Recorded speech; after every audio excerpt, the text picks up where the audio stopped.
வணக்கம் நேயர்களே. நேயர்கள் அனைவரும் நீடோழி வாழ்க நிம்மதியுடன். சிலையும் நீயே சிற்பியும் நீயே. அத்தியாயம் 29.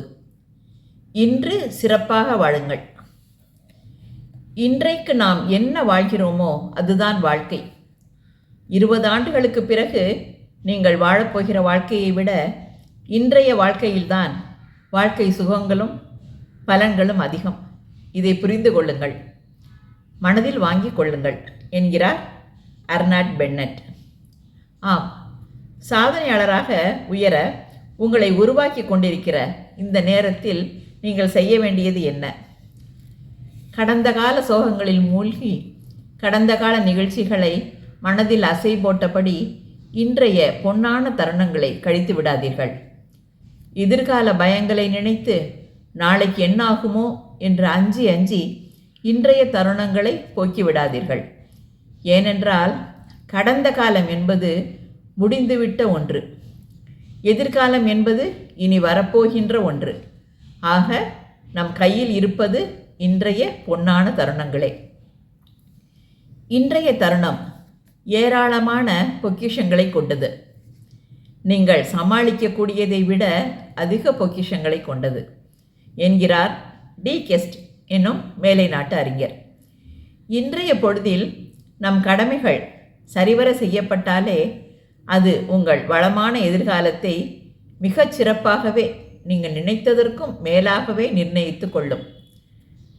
ஜான் ரஸ்கின் தன்னுடைய மேஜையின் மேல் ஒரு பேப்பர் வெயிட் வைத்திருந்தார். அதில் ஒரே ஒரு வாசகம் மட்டும் எழுதப்பட்டிருந்தது.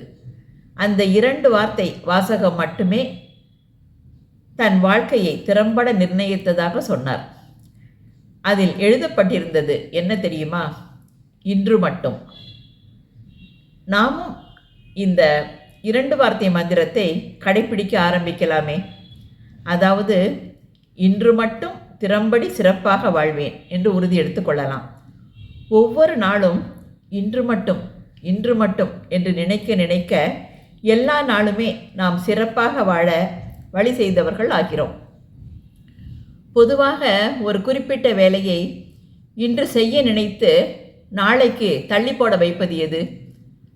நம் மனது. நம் மனம் வேலைப்பளுவை விட சுகத்தையே அதிகம் விரும்பக்கூடியது. இந்த வேலையை நாளைக்கு பார்க்க போகிறோம், அவ்வளவுதானே. நாளைக்குள்ளே என்ன ஆகிடப்போகுது? நாளைக்கு தான் செய்யலைன்னா யார் கேட்க போகிறாங்க? இப்படி நொண்டி சாக்கும் வெட்டி விவாதமும் பேசிக்கொண்டு இருக்கும் எத்தனையோ பேரை பார்த்திருக்கிறோம். இவர்கள் தங்கள் முன்னேற்றத்தையும் சாதனைகளையும் நாளை நாளை என்று தள்ளி போட்டு கொண்டிருக்கிறார்கள் என்றுதான் சொல்ல வேண்டும். நாளை நாளை என்று எதையும் தள்ளி போடுபவர்கள் கதை திருநாளை போவார் கதைதான். அதாவது, திருநாளை போவார் என்கிற பெயர் அவருக்கு எப்படி வந்தது தெரியுமா?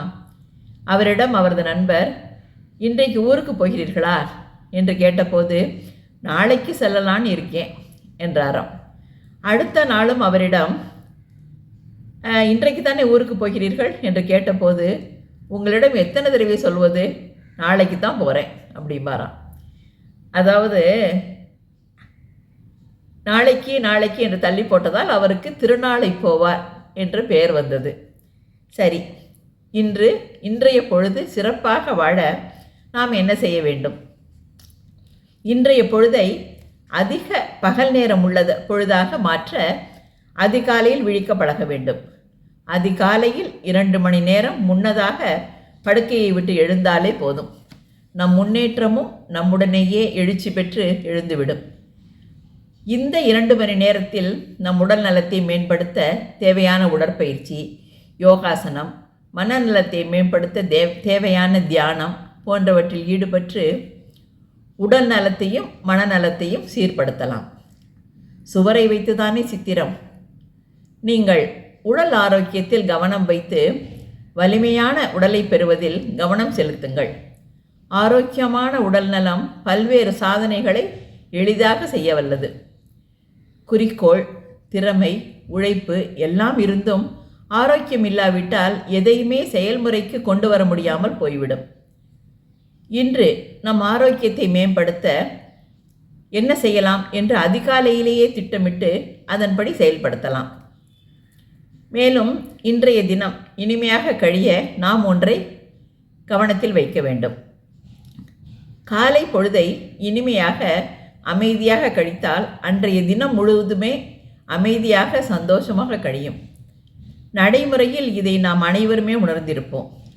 அதிகாலையில் எழுந்து சில நிமிடங்கள் உடற்பயிற்சி, தியானம் போன்றவற்றில் ஈடுபட்டு நீராடி விளக்கேற்றி பிரார்த்தனை செய்து அமைதியாக நாளை துவங்கி பாருங்கள். நாள் முழுவதும் அமைதியாக தெளிந்த நீரோடை போல செல்லும். அதே நேரம் எதிர்பாராமல் இல்லத்தில் ஒருவருக்கொருவர் காரசாரமாக பேசிக்கொண்டு முகத்தை திருப்பிக் கொண்டு கோபமாக பேசும்படி அமையுமானால் அன்றைய நாள் முழுவதும் சோதனையும் வேதனையுமாக கழியும். இவ்வாறு இருக்க அங்கு சாதனை என்ற பேச்சுக்கே இடமில்லை. எனவே உங்களுடைய காலை நேர பொழுதில் கவனம் செலுத்துங்கள். காலை நேர நிம்மதியை யாரும் கெடுத்து விடாமல் பார்த்து கொள்ளுங்கள். அமைதியாக கழிக்கப்பட்ட காலை நேரம் அன்றைய பொழுது முழுவதையும் அமைதியாக அமையுமாறு பார்த்து கொள்ளும். அடுத்து, ஆரோக்கியத்தை மேம்படுத்துவதில் உடற்பயிற்சிக்கு ஈடான இடத்தை பிடிப்பது உணவு பழக்கமே. நம் வயது, உயரத்திற்கு ஏற்ற எடை இருக்கிறதா என்று பார்த்து சரியான எடைக்கு கொண்டு வர முயற்சிக்க வேண்டும். காய்கறி சாலட், பழ ஜூஸ், காய்கறி சூப் போன்றவற்றை உங்கள் உணவில் எடுத்துக்கொள்ளுங்கள். காலையில் இட்லி, மதியம் குழம்பு, ரசம், மோர், கூட்டு என்று ஒரே மாதிரியான உணவு பழக்கத்தை மாற்றி இன்று நம் ஆரோக்கியத்தை மேம்படுத்த என்ன உணவு எடுத்துக்கொள்ளலாம் என்று சிந்தித்து அதன்படி தயாரித்து உணவருந்துங்கள்.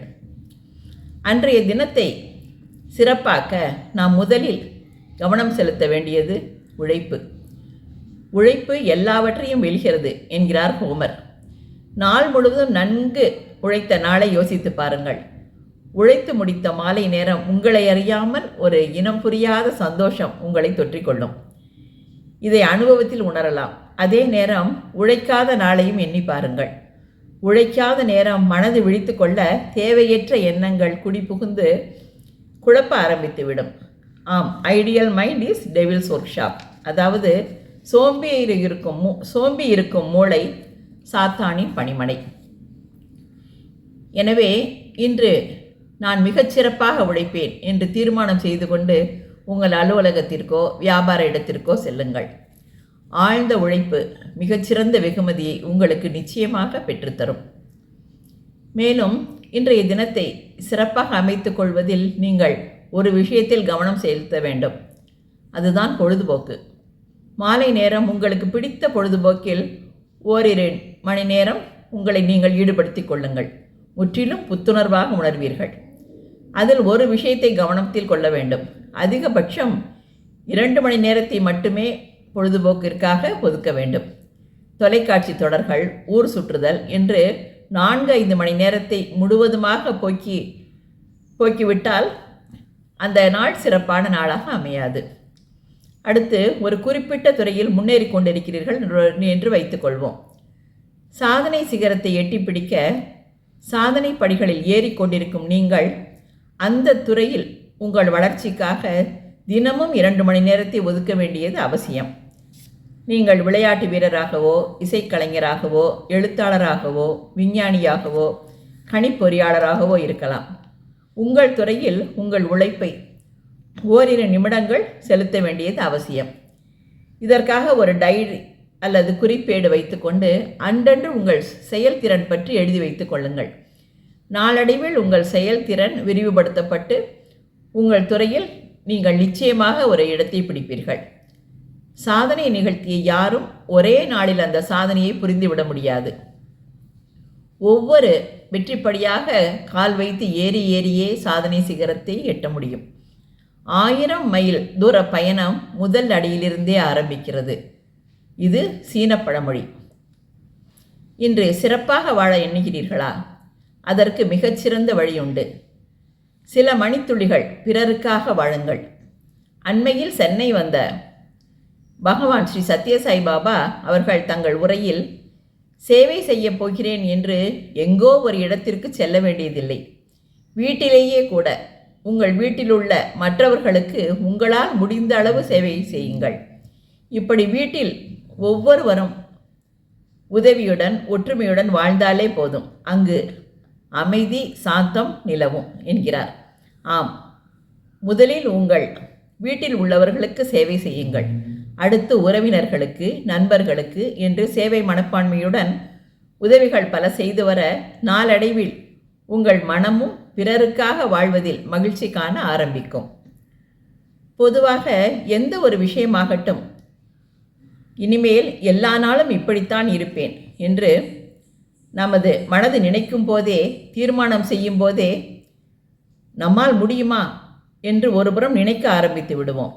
உதாரணமாக, அசைவ உணவை தொடுவதில்லை, புகைப்பிடிப்பதில்லை என்று மனதிற்குள் உறுதி எடுக்கும் போது, இனிமேல் நான்வெஜ் சாப்பிட முடியாதோ, புகைப்பிடிக்கவே முடியாதோ என்றெல்லாம் மனதிற்குள் புழுங்காமல், நம்மால் இந்த உறுதியை காப்பாற்ற முடியுமா என்று மனதிற்குள் மலைக்காமல், இன்று மட்டும் செய்வதில்லை என்று சொல்லிக்கொண்டு கடைப்பிடித்து பாருங்கள்.